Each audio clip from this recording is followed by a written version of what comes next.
Oh, wow. Is Chuck coming out? Yep. But good for Charlie.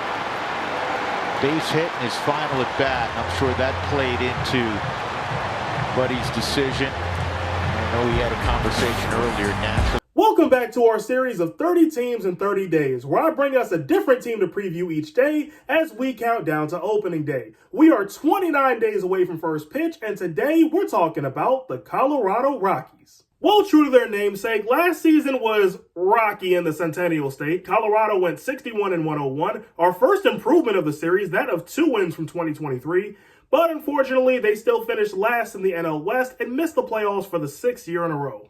And over the offseason, a handful of players left the mountains, like Charlie Blackmon, who retired, Brendan Rodgers to Houston, and Cal Quantrill to Miami. And the Rockies weren't exactly too active in free agency. Their biggest acquisitions were Kyle Farmer from Minnesota and Thairo Estrada from San Francisco. Now let's talk about the Rockies farm system. For the sake of continuity, I will be using MLB Pipeline's rankings all throughout the series and updating them when the preseason rankings come out in a couple weeks. MLB Pipeline's latest rankings have the Rockies at the 12th best farm system in baseball, and they have 2 prospects in the top 100. Charlie Condon at 29, and their top prospect Chase Dollander ranks in at 25.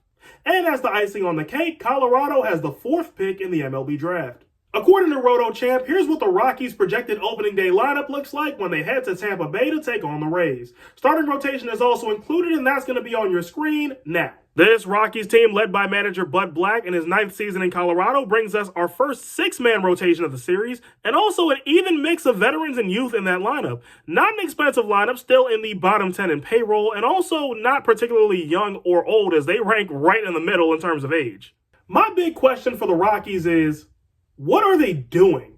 Now, I look at the Rockies and I see a team and a franchise that's just kind of stuck. Of course, they have no shot at winning the West with teams like the Dodgers, Diamondbacks, and even the Giants, but this team has basically stayed the same since the turn of the decade. Colorado is one of just 3 teams in the National League that hasn't made the playoffs since COVID, with the other 2 being the Nationals and the Pirates. But if nothing else, Washington has plenty of young talent, while the Rockies rank middle of the league in terms of age. The Pirates at least have Paul Skeens. The Rockies haven't had a player even half as highly touted as him in a very long time. It seems like this team just threw in the towel when the Chris Bryant experiment didn't work. And the worst part? Unlike the White Sox, the Rockies don't have too many pieces that would garner a prospect haul for when they inevitably have to sell at the deadline. Coors Field is a beautiful ballpark and it deserves to host a playoff atmosphere, but it's a shame the Rockies might not see it that way. My Rockies hot take is Colorado is the worst team in baseball this season. Vegas sets the Rockies win line at 59.5, and I'm going to take the under. So where are all my Rockies fans at? Sound off in the comments. But for everybody else, if I haven't gotten to your team yet, and unless you're a White Sox fan, the answer is I haven't gotten to them, don't worry, I will get to them. In fact, I might even be talking about them tomorrow when I post another video in this series. Only way to find out is to come back tomorrow. So until tomorrow, I'm the voice of Evan, and always keep the vibes high.